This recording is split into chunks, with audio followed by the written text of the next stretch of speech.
ምንድነህ?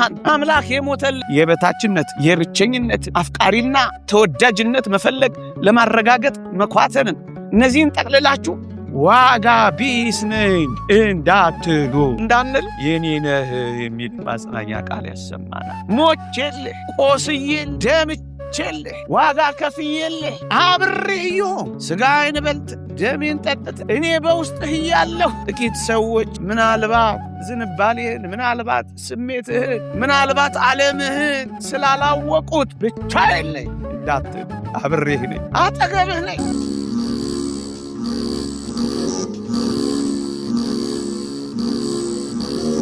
ተቤዥቼሃለሁና አትፍራ፣ በስምህም ጠርቼሃለሁ፣ አንተ የኔ ነህ። ይህንን ድምፅ ይህንን ቃል የሚናገረው የተቤዠን ያዳነን እግዚአብሔር እርሱ እግዚአብሔር እኛን በየስማችን ያውቀናል። የልባችንንም ሐሳብ እንኳን ሳይቀር ይመረምራል። እኛ ለእኛ ቅርብ ከሆነው በላይ አምላካችን እግዚአብሔር ለእኛ ቅርብ ሆኗል። በውስጣችንም በውጫችንም እግዚአብሔር አለ። የምንተነፍሰው እስትንፋሳችን በእጆቹ ተጨብጠዋል። በስምህ ጠርቼሃለሁ ይላል። በየስማችን ያውቀናል። ይህ እንዴት ያጽናናል! የተቤዠን ይጠራናል። የሚጠራን እግዚአብሔር የኔ ነህ ይላል። እኛ የኔ ነህ የሚል አምላክ ያለንን እኛ የራሳችን ከመሆንም ወጥተን የእግዚአብሔር ገንዘቦቹ ሆነናል። የኔ ነህ የሚል ባለንብረታችን አምላካችን እግዚአብሔር ሆኖናል። ወጣቶች ይሄ ምንኛ ያጽናናል! ለምን መሰላችሁ ይሄን እምላችሁ? ብዙ ጊዜ በዚህ ዘመን ያሉ ኦርቶዶክሳውያን የኢትዮጵያ ወጣቶች የኔ ነህ የሚል እንዳጡ ይናገራሉ። የኔን ዓለም የኔ ነህ የሚል የለም። ዓለሜን የሚያውቀው የለም። የኔን ሕይወትና ዝንባሌን ፈቃዴን የሚረዳ የለም። ስሜቶቼን፣ ክህሎቶቼን፣ ስብዕናዬን የሚያደንቅልኝ የለም። ብቻ ምን አለፋችሁ ወጣት በመሆኔ እኔ ብቻዬን በዚህ ማንም በማያውቀው ዓለም ውስጥ የምኖር ምስኪን ነኝ ብለው በዚህ ዘመን ያሉ ወጣቶች ያስባሉ። እና እኔ ጥቂት ማስተዋወቅ ወይም እኔ ማስታወስ የፈለግኩት በብዙዎች ተከባችሁ ብቻችሁን እንደሆናችሁ ለሚሰማችሁ በብዙ ፈተናዎች በብዙ መከራዎች መካከል ክርስቲያን ለመሆናችሁ የእግዚአብሔር ለመሆናችሁ ዋጋ ለመስጠት ያቃታችሁ በብዙ ሰዎች ተከባችሁ ብቻችሁን እንደሆነ የተሰማችሁ ወደ እናንተ ዓለም ከእናንተ ጋር የተዋወቀ ማንም እንደሌለ ተሰምቷችሁ ብቸኝነት ላጠቃችሁ ተቤዥቼሃለሁና አትፍራ በስምህም ጠርቼሃለሁ የሚለው ቃል ላሰማችሁ። ልክ ነው። ምናልባት ወላጆቻችሁ ምናልባት የቅርብ ሰዎቻችሁ የእናንተን ዓለም አላወቁት ይሆናል። ወጣቶች የምትኖሩበትን የኑሮ ጫና የገጠማችሁን ፈተና አሁን እየኖራችሁበትን ያለውን የመከፋት ስሜት ብቻ በአጠቃላይ እየኖራችሁበት ያለውን ዓለም ማንም አልረዳ ቢላችሁ እንኳን ዓለማችሁን ኑሯችሁን ሕይወታችሁን ዝንባሌያችሁን አቋማችሁን የሚረዳላችሁ ብቻ አይደለም የሚያውቅላችሁ አምላክ እንዳለ ልነግራችሁ ፈልጌ። ኦርቶዶክሳውያን ወጣቶች ተቤዥቼሃለሁና አትፍራ በስምህ ጠርቼሃለሁ የሚለው አምላካችሁ ወደ እኔና ወደ እናንተ ዓለም እንደመጣ አታውቁ? ይሄን ሰውነት እንደተዋሃደ አታውቁ? የኔና የእናንተን የተዋረደውን ስጋችንን እንኳን አክብሮ ሰውነቱ እንዳደረገው አታውቁ? ይሄ ምን ያሳያል? በእርግጠኝነት የኔና የእናንተን ዓለም ሊያውቀው ወደኛ መጥቷል። ዓለማችንንማ በደንብ ያውቀዋል። ወደ ሰውነታችን ብቻ አይደለም በላይ በሰማይ ሆኖ ሊኮራብን በላይ በሰማይ ሆኖ ሊመጻደቅብን አልወደደም እግዚአብሔር። እኔና እናንተ ወደ ወረድንባት ምድር ወረደ። እኔና እናንተ የቆምንባትን አፈር ቆመ። ዓለማችንን ያውቀዋል። ወደ ሰውነታችን ብቻ አይደለም ወደ ምድራችንም ጭምር መጣ። ይሄ አስደንቅም ትሉ ይሆናል። ግን ወገኖቼ እንኳን እኔና የእናንተን ዓለም ቀርቶ እኔና እናንተ የማናውቀውን ዓለም እንኳን አውቆታል። ከኔና ከናንተ መካከል በከብቶች በረት የተወለደ ማን አለ? ከኔና ከናንተ መካከል በሽታና በክርፋቶች መካከል የተጣለ እንደ ጌታችን ያለ ማን አለ? ከኔና ከናንተ መካከል የሚለብሰው ልብስ አጥቶ በቅጠል የተጠቀለለ እና የተወለደ ማን አለ? ከኔና ከናንተ መካከል የአህያና የላም እስትንፋስ የቀረበለት ማን አለ? ይሄን የምዘረዝርላችሁ ለምን ይመስላችኋል? የኔና የናንተን ጥጉን በጣም የሚገርመው በጣም አጸያፊውን ዓለም እንኳን ያውቀዋል ነው የምለው። እናንተ የማታውቁትን ዓለም ቀምሶታል።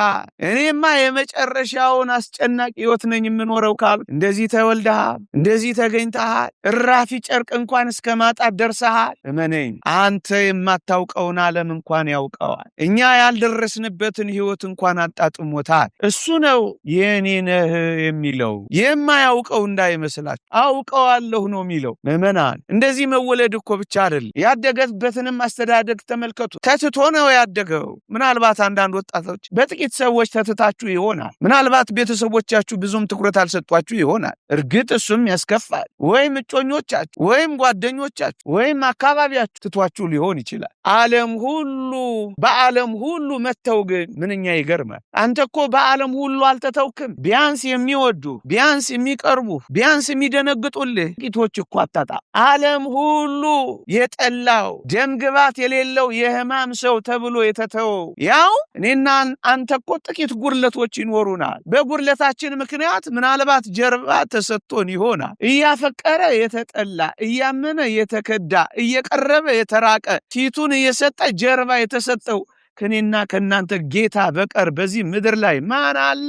ተትተህ ከሆነ የተተወሱ የኔ ነህ ይልሃል። መተውን ያውቃል። አንተ ከተተውከው በላይ ተትቷል። ተክደህ ከሆነ መካድን በደንብ አድርጎ አጣጥሞታል። ተቸግረህ ከሆነ የሚበላው እስኪያጣ ድረስ ተቸግሯል። ይህንን የምዘረዝረው ለምን ይመስልሃል? ዓለምህንማ በደንብ ያውቀዋል። ምናልባት አንተ መቀየሪያ ጨርቅ አተ ሊሆን ይችላል። እሱ በአንድ ጨርቅ ነው እቺ ምድር የተሰናበተው። ምናልባት አንተ የሆነ ቤት ስላልሰራ ሊሆን ይችላል። ወይም ቤት ለመስራት ተስፋ ስላጣ ሊሆን ይችላል። ለቀበሮችና ለወፎችን የሰጠውን ቤት አልባ ሆኖ ነው የኖረው። ይሄን ለምን ምል ይመስልሃል? እስከዚህ ድረስ ምንም የሌለው እንኳን ብትሆን ዓለሜን አያውቀውም ማንም አትበል። አምላክህ እንኳን አውቆታል። ያውቀዋል። መቸገርህን ነው አውቀዋለሁ ይላል። አታስታውሱም? የእግዚአብሔርን ቃል መቸገርህን አውቃለሁ ይላል እኮ። አይቼዋለሁ። መቸገርሽን አይቼዋለሁ። መጨነቅህን አይቼዋለሁ። ግራ እንደገባህ አይቼሃለሁ። ምንም ልታደርግ እንዳልቻልክ አይቼሃለሁ። እግሮችህን አጥፈህ አንገትህን ቀብረህ ብቻህን እንደምታለቅስ አይቼሃለሁ። ግድ የለህም፣ እኔ ማላውቀው ነገር የለም። ይሁን ብዬ ፈቅጄው ነው። ምክንያትም ኖሮኝ ነው። ያውቀዋል። እንዴ አኗኗራችንን ብቻ አይደለም ወጣቶች፣ አፈራችንን እንኳን ሳይቀር ቀምሶታል። ድንጋያችንን፣ የሞት ድንጋያችንን እንኳን ሳይቀር ተንተርሶታል። ምዕመናን፣ ይህን ሁሉ ምላችሁ ለምን መሰላችሁ? በጣም የቅርቦቻችሁ ሰዎች ምናልባት ዓለማችሁን እንኳን ባያውቁት ግድ የላችሁ። ተቤዥቻለሁ፣ በስምህ ጠርቻለሁ፣ አንተ የኔ ነህ የሚለው አምላክ ዓለማችሁን በደንብ ያውቀዋል። እኛ ከምንኖርበት በላይ ኖሮታል። እኛ ከቀመስነው በላይ ቀምሶታል። እኛ ካጣጣምነው በላይ አጣጥሞታል። ለዚህ ነው እንዲሁ የሚተወን። በላይ በሰማይ ተቀምጦ የሚኮራብን አምላክ አይደለም። በደንብ ያውቀዋል። በደንብ ያውቅሻል። በደንብ ያውቀናል። በደንብ ያውቀሃል። ምዕመናን፣ ዓለማችንን ብቻ አይደለም። አንዳንድ ወጣቶች ስሜቴን የሚጋራኝ የለም፣ ድካሜን የሚረዳኝ፣ መወድቀውን ውድቀት፣ ምነሳውን መነሳት፣ መፈተኔ፣ ለኃጢአት ብዙ መቅረቤ ወይም እንደዚህ ብቻ ስሜቶቼን የሚረዳ የለም እና ወደ እኔ የሚያዘነብል የለም፣ የሚራራልኝ የለም። ሁሉም ይፈርድብኛል። እንደተሳሳትኩና ቀሽም እንደሆንኩ ብቻ ነው ሁሉም የሚያስበው። ብዙ ወጣቶች ስሜቴን የሚረዳኝ የለም ይላሉ። ምዕመናን፣ ስሜቶቻችንን ብቻ እኮ አይደለም። የእግዚአብሔር ቃል እንዲህ ይላል፣ በሞቴ ስሙ፣ በነገር ሁሉ እንደኛ ስለተፈተነ ሊራራልን የሚችል ሊቀ ካህናት አለ ይላል። ወጣቶች፣ ክርስቶስ ለምን የሚራራልን ይመስላችኋል? ከኔና ከናንተ በላይ መፈተንን አይቶታላ። ዘእንበለ ኃጢአት ባሕቲታ፣ ከኃጢአት በቀር በነገር ሁሉ እንደኛ ስለተፈተነ ነው የሚለው። ስትፈተኑ ሲያይ ይራራል። ለምን?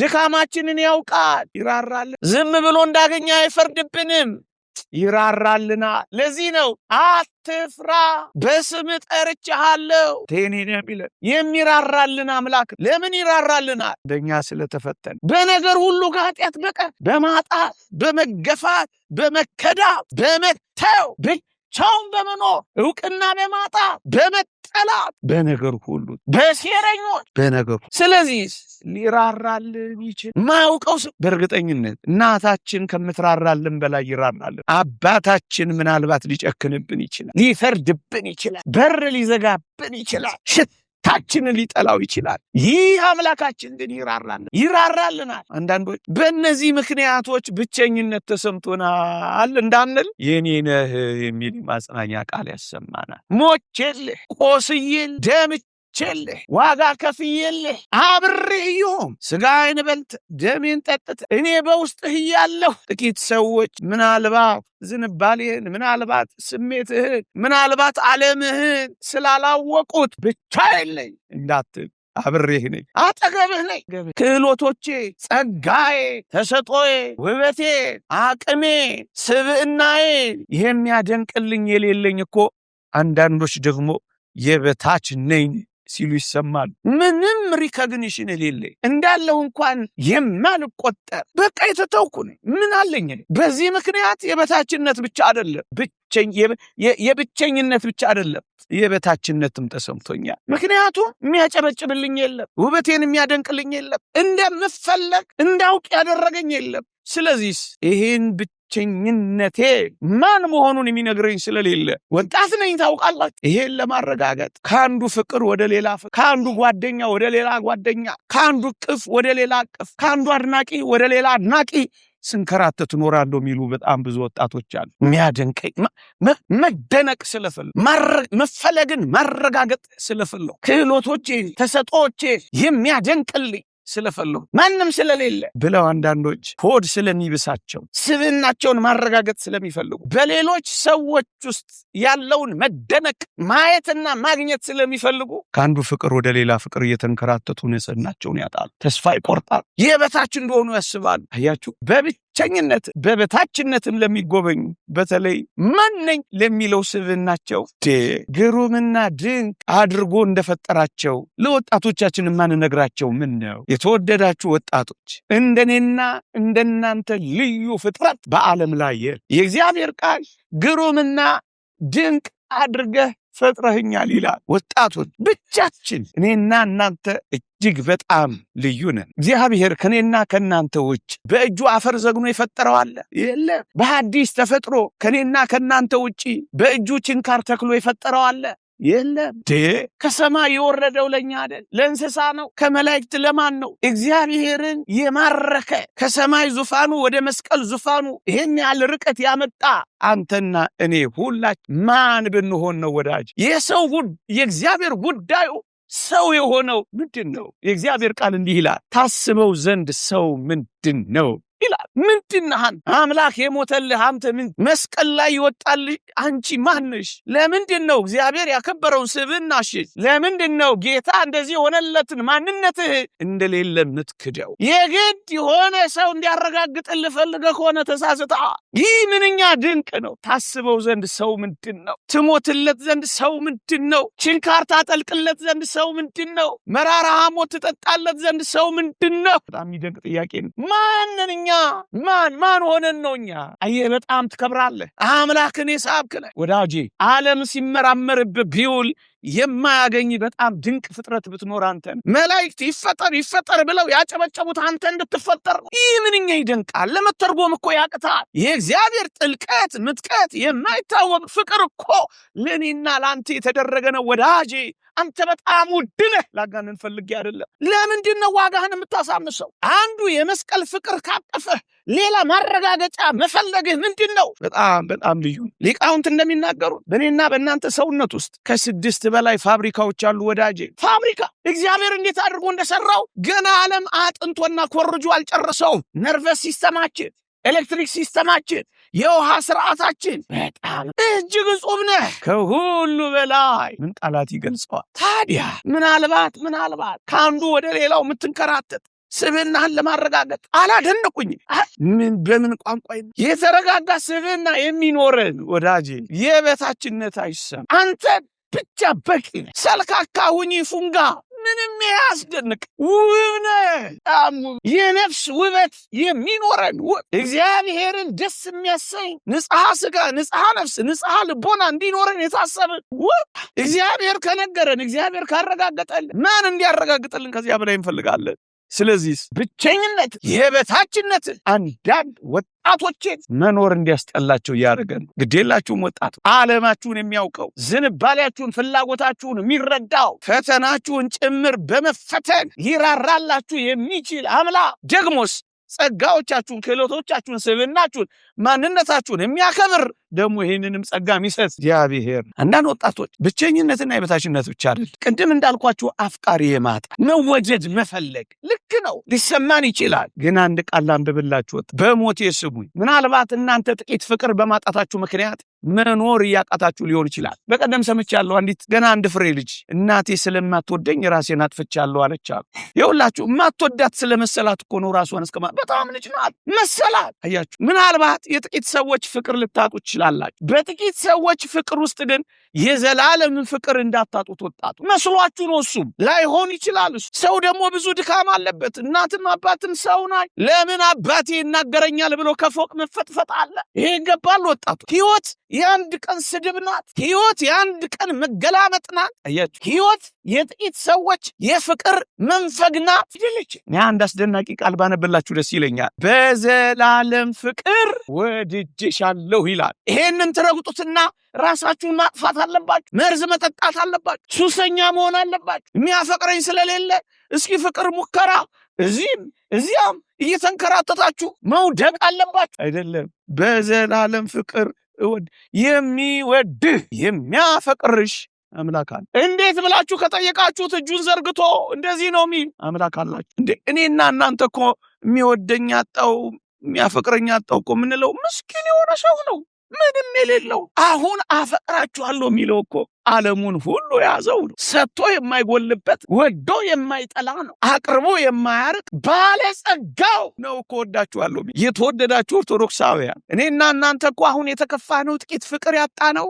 መለወጥ ያለበት የሰው ልጅ ፍቅር አጣው ብላችሁ እኮ አጣው ብለው እኮ ነው አንዳንዶች ራሳቸውን የሚጎዱት። እኔ ግን ላስታውሳችሁ፣ መለወጥ የሌለበት ፍቅር ይወዳችኋል። ወዶ የማይጠላ ነው። ወዳጅ አድርጎ ማይክድ ነው።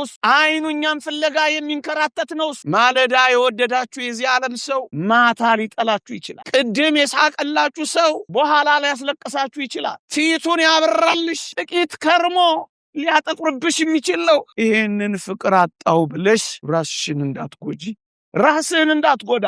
ይልቅስ መለወጥ የሌለበት ያውነት ያን ይወደናል። ያው ነው ያው ሀባለውት ብዝህት ኃጢአት በህየት ብዝህ ጸጋ እግዚአብሔር። ኃጢአት ባለችበት በዚያ የእግዚአብሔር ጸጋ ትበዛለች ይላል ቅዱስ ኤፍሬም። ስንሸሸው የሚከተለ ስንጠላው የሚወደን እንደሱ ነው ፍቅሩ። አባ እንጦንስ ወደ ምናኔ ወደ ምንኩስና የበለጠ ካፈጠኑት ጉዳዮች አንዱ ምን እንደሆነ ታውቃላችሁ? ሁለት ህፃናት ይጨዋወታሉ፣ የቡድንና የቡድን አባቶች እየተባባሉ እና እንዲህ ሚል ጨዋታ መጣ። እኛ እንወደዋለን እሱ ይጠላናል፣ እኛ እንጠላዋለን እሱ ይወደናል፣ ማን ነው ይባባላሉ። አባ እንጦንስ ቆም አለና ጆሮውን ጣል አድርጎ ሰማች። እሱ ይወደናል፣ እኛ እንጠላዋለን፣ እኛ እንጠላዋለን እሱ ይወደናል ሲባባሉ ሰማ። ደነቀው እና እንዲህ አለ፣ እኛ እንወደዋለን እሱ ይጠላናል፣ ዲያብሎስ ነው አለ። ስንወደው የእሱን ተግባር ስንፈጽም ሲኦልን አዘጋጅቶናል። በጣም ነው የሚጠላ፣ ክብራችንን አይወድም ነውራችንን እንጂ። እኛ ስንወደው እሱ እየጠላን የሲኦል አሟሟቂዎች የእሱ አጃቢዎች ሊያደርገን ተዘጋጅቷል። እኛ ስንጠላው እሱ ይወደናል፣ ክርስቶስ ነው አለና ወደ ገዳሙ ፈጠነ ይላል። ወዳጄ መለወጥ የሌለበት ፍቅር፣ ሁሌም እጁን የዘረጋ ፍቅር፣ ሁሌም እኔና እናንተን የሚፈልግ ፍቅር። እኔ በዘላለም ፍቅር ወድጄሻለሁ ይለናል። አንድ የልማ እጅግ ደስ የሚለኝ መዝሙር አለ።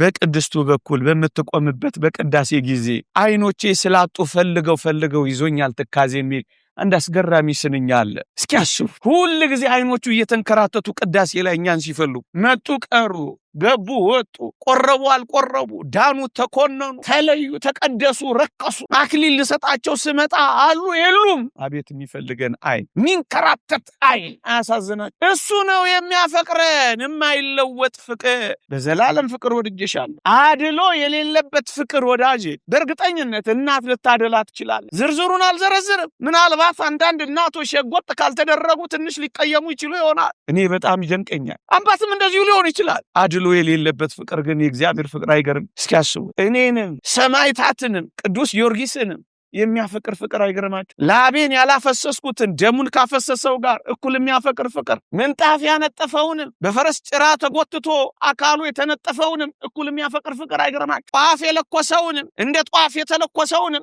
እኩል የሚያፈቅር ፍቅር አይገርማችሁ? የሆነ ነገር ቀለበትም ይሁን የሆነ ነገር ሀብል የሰጠውንም አንገቱን የሰጠውንም እኩል የሚያፈቅር ፍቅር አይገርማችሁ? ድሉ የሌለበት አንተ ቀይ ነህ፣ አንተ ጥቁር ነህ፣ አንተ ውብ ነህ፣ አንተ ፉንጋ ነህ፣ አንተ ረዥም ነህ፣ አንተ አጭር ነህ፣ አንተ ከስት ምንም እንደውም ወጥቶ የሚጠብቅ እስክንመጣ ድረስ እንኳን አይጠብቅ። አንድ ስንራመድ 10ሩን ታግሶ በሮ የሚመጣ ማያዳላ ፍቅር ተዝረክርኮ እያነከሰ አሳማ እየሸተተ እያነከሰ የሚመጣውን ልጁን ሄዶ የሚያቅፍቅ ፍቅር አይደንቃችሁ? ምን አይነት ፍቅር ነው ወገኖች? አንተ ትሸታለህ፣ ሂድማ እክፍ የሚያረግ ሀብቴን አባክናል፣ ንብረቴን ጨርሰሃል፣ ከሄድክ አትመለስ፣ ከወጣህ ቅር፣ ከጠቅበዘበስክ ጥፋ የማይል ፍቅር እንኳን ደህና መጣ ግድ የለም የኔ የሆነ ሁሉ ያንተ ነው ብሎ የሚያቅፍ ፍቅር እሱ ነው የሚወዳችሁ። የማያዳላ ወረት የሌለበት ፍቅር አይደንቅም? አንድ ሰሞን ምንልበት ፍቅር ከዛስ ቀየር። የዚህ ዓለም ፍቅር እኮ እሱ ነው። ጠዋት ያያችሁት ፍቅር ማታ የለም። በወጣትነት ያያችሁት ፍቅር የለም። ከትዳር በፊት ያያችሁት ፍቅር ስትገቡ የለም። እንካ በንካ ነው ነገሩ። ከከይል ከክልህ ነው ወገኑ። ሲኖርህ ይኖራል፣ ከሌለህ የለህም። ነጭ ስትለብስ ያጅብሃል፣ ስትቀዳደድ ይጥልሃል። ማኪያቶ ከጋበስከው ወተት ይጋብዛል። ካብንካ ነው ነገሩ። ይሄኛውስ ፍቅር ወረት የሌለበት። ይሄን ለምን ምዘረዝር ይመስላችኋል? ብቸኝነት፣ የበታችነት፣ አፍቃሪ ማጣት እንዳይጎዳችሁ፣ እንዳይከፋችሁ፣ ሆድ እንዳይበሳችሁ የሚያፈቅር አምላክ አላችሁ። የሚራራላችሁ አምላክ አላችሁ። አጠገባችሁ በስማችሁ የሚጠራ አምላክ አላችሁ። ወጣቱ አንዳንዶች እነዚህን ሁሉ ነገሮች ባለማስተዋል ራሳቸውን ሲጎዱ ይታያል። ያ እንዳይሆን ነው በዚህ ዘመን ይህን ድምፅ ምን አለ ባሰማ ብያሰፉ። እናንተን የሚያፈቅር አምላክ እያለ ወጣቶች አደራችሁን ራሳችሁን ስትጠሉ እንዳትጠሉት። ራሳችሁ ስብዕናችሁን እወቁት፣ ክብራችሁን እወቁት፣ ማንነታችሁን እወቁት፣ ዋጋችሁን እወቁት። ስለ እናንተ ፍቅር የተሰቀለ አምላክ ምን በወጣችሁ እናንተ ትሰቀላላችሁ? ስለ እናንተ ሐሞት የተጎነጨ አምላክ እያለ ምን በወጣችሁ እናንተ መርዝ ትጎነጫላችሁ? ስለ እናንተ የሞተ አምላክ እያላችሁ ምን በወጣችሁ በሱስም በመርዝም ለምን ራሳችሁን ትገላላችሁ? ሕይወት አጭር ናት፣ በጣም አጭር። እንኳን ሄዳችሁባት አመጣጧን ፈጣን ነው። ነገሮች በጣም ተለዋዋጮች ናቸው። ወጣትነቱን ለእናንተ የሰጠ አምላክ እያለ ወጣትነታችሁን እባካችሁ ለሚጠላችሁ ዲያብሎስ እንዳትሰጡት ነው። ይሄን ማሳሰባችሁ። የራሳችሁ አውሬ አውሬ ራሱን በአውሬነቱ ራሱን አጥቅቶ አያውቅ። አውሬን ምናልባት ሊያጠቃ ይችላል፣ ራሱን ግን አጥቅቶ አያውቅ። እባብ ራሱን ነድፎ አያውቅ። የራሳችሁ አውሬዎች አትሁኑ። ራሳችሁን እንዳትበሉ። ይልቅ እባብ ራሱን ሲያድስ እናያለን። እንደ ንስር ኃይላችሁን የሚያድስ እግዚአብሔር የእናንተ አምላክ ሆኖ በልጅነታችሁ ራሳችሁ እንዳታስረጁ፣ ራሳችሁን እንዳትበሉ። ሱስ ራሳችሁን ይበላዋል። መጠጥ ወይም ሌሎች ጭሳጭሶች ለጊዜው መፍትሄ ሊመስሏችሁ ይችላሉ። እመኑኝ፣ መፍትሄዎች ግን አይደሉም ወገኖቼ። ማንም የማይሞላውን ክፍተት የሚሞላው ጭስ የለም። ጉድለታችሁን የሚሞላ ሱስ የለም። ሽንቁራችሁን የሚሞላ መጠጥ የለም። የሰውን ጉድለት ሊሞላ በሰው ሽንቁር ውስጥ ሊደፍን የሚችል እግዚአብሔር ብቻ ነው። ለዚህ እኮ ነው ሱስ ውስጥ ገብተው ችግራቸው ሲፈታ አንድም ቀን አይተን እነሱ ሲታሰሩ አይተናል። አንዳንዶች ፈታ በለባክ ዘና በለባክ ይላሉ። እውነት በሱስ ከተያዘ አንድ ቀን ዘና ሊል ይችላል፣ አንድ ቀን። ከዚያ በኋላ ግን ዘና ማለት አይችልም። ይታሰራል፣ ፈታ ማለት አይችልም። እስረኛ ይሆናል። መውጫ እስኪያጣ ድረስ እስረኛ ይሆናል። አይዝናና፣ ይጎሰቁላል። ለጊዜው አይምሮውን ያስተዋል፣ ጊዜያዊ ደስታ ይሰጠዋል። የዘላለም መከራ ግን ያቀብለዋል። ማታ ይስቃል፣ ጠዋት ያለቅሳል፣ ጥቂት ሰከንዶች ይቦር ቃል ለብዙ ጊዜያት ግን ይኮማተራል። ምን ማለት ነው? ችግራችሁን የሚፈታ ምንም ነገር የለም ከእግዚአብሔር በቀር። ጉድለትን የሚሞላው እግዚአብሔር ነው። እግዚአብሔር እነዚህ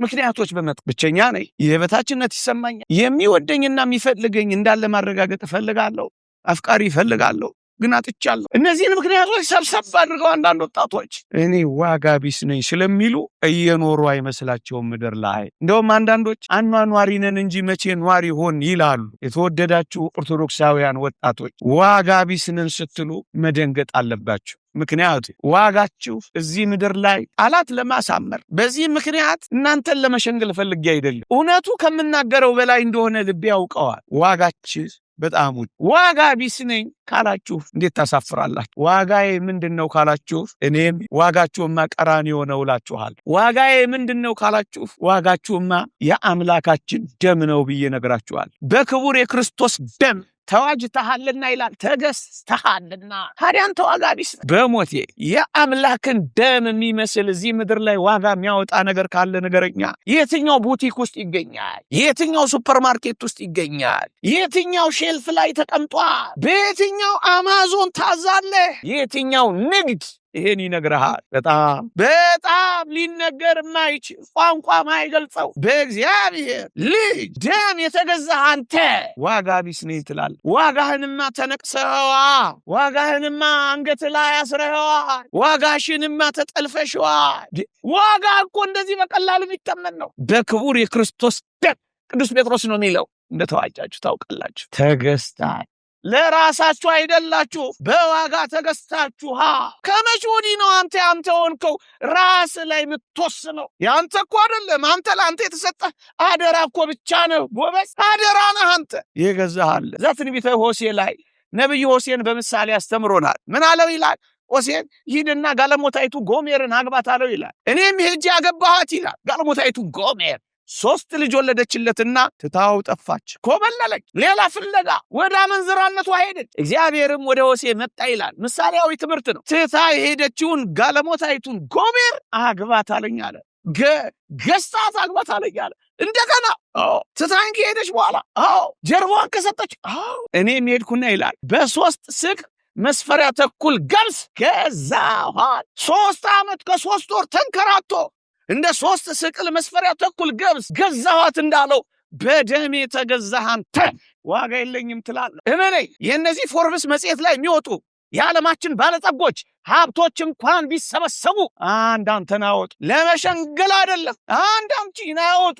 በጣም ውድ ነው። በጣም ከኤመራልድ በላይ። በምን ቋንቋ እንግለጽልህ? ለምንድን ነው ራስን ያንተ ሀብትና ባለጠግነት እኮ የወጣብህ ገንዘብ፣ የአንድ ነገር ዋጋው እኮ የወጣበት ኮስቱ እኮ ነው። የወጣብህ ዋጋ ደግሞ የእግዚአብሔር ልጅ ደም፣ የክርስቶስ ደም፣ የእግዚአብሔር ደም ከሆነ ወዳጅ እንዴት ነው አንተ ዋጋህን የምታሳንሰው? ዋጋዬን አላውቀውም። መነኝ ዋጋህ በጣም እንዳንተ ዋጋ የበጣበት ዓለሙ ሁሉ ቢሸጥ መነኝ ይሄ ዓለም በሙሉ ቢሸጥ አንድ እኔን ዋጋው። ለዚህ እኮ ነው ለሰው ምናዝነው። ሰው ከሆነ ፎቅና ቤት ሲያንስ ምናዝነው እኮ ለዛ ነው። ዋጋው በጣም ውድ ነው። ሰው በጣም ዋጋው ውድ። መላእክት ከሰማይ መጥተው ስብሐት ለእግዚአብሔር በሰማያት ወሰላም በምድር ስምረቱ የዘመሩለት ለሰው ዋጋው ውድ ነው። ሰው ዋጋው ውድ። አንተ ዋጋ ቢስ ነኝ እንዳል አንዳንዶች ዓለሙ ሁሉ ጠልቶኛል ይጥሉሃ። ምናልባት የጠሉኩ ከአንድ እጅ ያነሱ ሰዎች ይሆናል። እኔ ግን አሳያለሁ ዓለሙ ሁሉ ይወድሃል። ቅዱስ ጳውሎስ እንደ ደመና ዙሪያችንን የከበቡን ምስክሮች አሉን ይላል። ሰማዕታት ወንድሞች ናቸው። ቅድም ያልኩ መጥተው በቤተልሔም ጌታችን ሰው ሲሆን የዘመሩት መላእክት ታላላቅ ወንድሞቻችን ናቸው ይላል አረጋዊ መንፈሳዊ። ወንድሞ ተከበህ እንደተከበብክ አታውቅም። ምስኪን ነህ። ገና አይኖቻችን ስላልተገለጡ ወንድሞቻችን አምላካችንም ለማየት በጣም ርቀናል። ይልቅ የልቦና ዓይን ይብራልህ። ማንነትህን አክብረውና የከበበህን ተመልከተው። እንደ ደመና የከበቡን ምስክሮች ቅዱስ አትናቴዎስን እንዲህ አሉት አሉ። አትናቴዎስ አቤት ዓለሙ እኮ ሁሉ አይወድህም አሉት አሉ። አትናቴዎስ አልበረገገም። ምን ያስደነግጥሃል? እነገሌ ጠሉህ፣ ምን ያስደነግጥሃል? እነገሌ ጀርባ ዞሩብህ፣ ምን ያስደነግጥሃል? ንገሯት ለዓለም እኔም አልወዳትም ነው ያላቸው። ደግመዋለሁ፣ ንገሯቸው እኔም አልወዳትም ዓለምን ነው ያላቸው። ክርስቶስን ያልወደነች ዓለም አንተን ስለማትወዳት እንድትወድህ አትጠብቃት። ለሱ ያልሆነች ምድር ለአንተም ስለማትወድ እንድትሆንልህ እንድትመቻመች አትፈልግ። እኔን ደግሞ ከጠሉኝ እናንተን ይጠሏችኋል። በእኔ ደግሞ መከራ ካደረሱ በእናንተ በላይ መከራ ያደርሱባችኋል። አትደነቅ፣ አትበርግ። ይሄ ሊሆን ግድ ነው። የክርስቶስ ስቃይ በእኛ ላይ እንደበዛ መጽናናቱም እንዲሁ ይበዛል ይላል። አትደነቅ።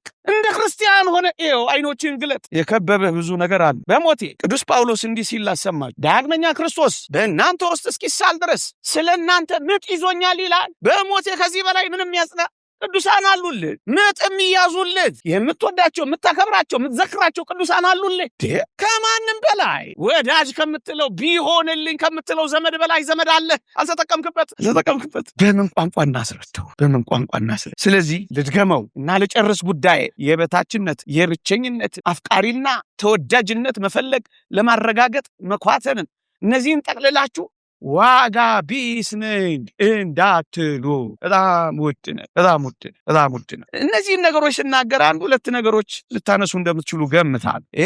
ሰው የሚያወራው ሰውዬ በዚህ ዘመን እየወረደብን ያለውን መከራ አያውቅም። ኑሮ መግፋት እንዳቃተን አያውቅም። ተምረን እንዳልተማርን እየሆን እንደሆኑ አታውቅ። አጥንተን ማትሪክ ማለፍ እንዳቃተን አያውቅም። ስራ በሞላባት ምድሩ ስራ እንዳጣን አያውቅም። በደንብ አውቃለሁ። ምናልባትም ከአንዳንዶቻችሁ የበለጠ በዚህ ጉዳይ ተጠቂም ሊሆን ይችላል። ግድ የላችሁ። ይሄኛ ትክክለኛው ኑሮ በሞቴ በጣም ጨካኝ እየሆንኩ አይደለም። እንደ ክርስቲያን እንደ እግዚአብሔር ሰው ስናስበው ኑሯችን ምንድነው ካላችሁኝ፣ አምላካችንን ማምለካችን ነው። ነብዩ ዮናስን ስራ ምንድነው ሲሉት ሰማይና ምድር የፈጠረውን አምላክ ማምለክ ነው ያለው። ዋናው ስራችንን አለመርሳት ነው ወገኖቼ። እግዚአብሔርን በማምለክ መኖር። እግዚአብሔር ሰው ዶክሶሎጂ አመስጋኝ ሆኖ ነው የተፈጠረው። እነዚህ የሥነ መለኮት መምህራን ሊቃውንትም እንደሚነግሩን ዶክሶሎጂካል ቢንግ ነው ይላሉ። አመስጋኝ ሆኖ እንዲኖር ነው የተፈጠረው። ወደዚያ ተፈጥሮ ከመጣ ነገሩ ሁሉ ይስተካከላል። አጉረምራሚ ከሆንክ ነው የሚበላሽ።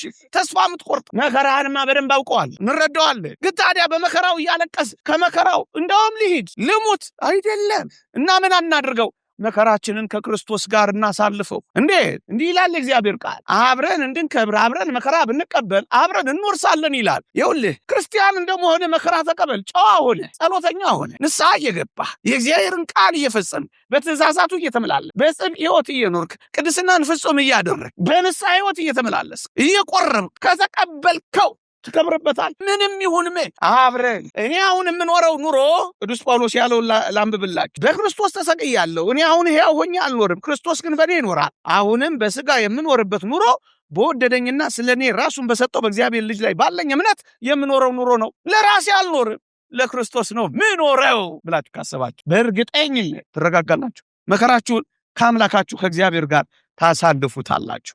አንድ ሁለት ነገር ተናግሬ ያበቃለሁ። መምህራችን ቆመዋል። ራስን ጥላ ሲልህ ከእኔ በላይ እኔን የሚወዳኝ አለ በለው ይላል። አንዳንዴ ሙት ሲልህ ከክርስቶስ ጋር ሕያው ሆናለሁ በለው። ተሰቀል ሲልህ ብቻዬን ለምን እሰቀላለሁ? ስጋርን ክፉ መሻቱን እሰቀላለሁ፣ ከጌታዬ ጋር እሰቀላለሁ እንጂ ብቻዬን ምን አለ በላላደን እኔ ለምን እሰቀላለሁ በለው። ራስን አጥፋ ሲልህ ከክርስቶስ ጋር ሕያው ሆኜ እኖራለሁ በለው። አሳፍረው በለው። ስለዚህ በሁለት ነገር ልጠቅልል። አንደኛ በእግዚአብሔር ፍቅር ላይ ያለህን መተማመን መቼም እንዳትተው። እግዚአብሔር ይወደኛል። ከሞት በኋላ ሕይወት እንዳለ እንዳትክድ። ሁል ጊዜ ከሞት በኋላ ሕይወት አለ። ይሄንን እመን። ሶስተኛ የደረሰብህ ችግርና ያለበት የችግር ስሜት ምንም መፍቻ የሌለው እንዳይመስል፣ ከእግዚአብሔር በላይ ሆኖ እንዳይመስል፣ ፈቅዶት ነው የሚሆነው። ለዚህ ኑሮ ለምድራዊ ኑሮ ካልተገባውማ የዘላለሙ ይቅርብኝ እንዳት ለችግርህ ቀን መፍትሄ መስጠት ልመድ። ብታመጭ ምናልባት ቀኑን ሊደብርህ ወይም ሊደብርሽ ይችላል እንጂ ዘላለም ሕይወትሽ እንዲያጨልምብሽ ግን አትፍቀድ። ስራ ስታጣ መንግሥተ ሰማያትንም አብረህ አትጣ። ስትካድ ራስህንም አትካድ። ችግርህን በሞት ብቻ በሱስ ብቻ የምትፈታው እንዳይመስል። ችግርህን ለአንዴና ለመጨረሻ ጊዜ የሚፈታልህ ሱስ ወይ ራስን ማጥፋት እንዳይመስል። ራስን በሱስም ይሁን በሌላ ነገር ማጥፋት የሚያጠፋው ህልውና ነው እንጂ ችግርን አጥፍቶ አያውቅም።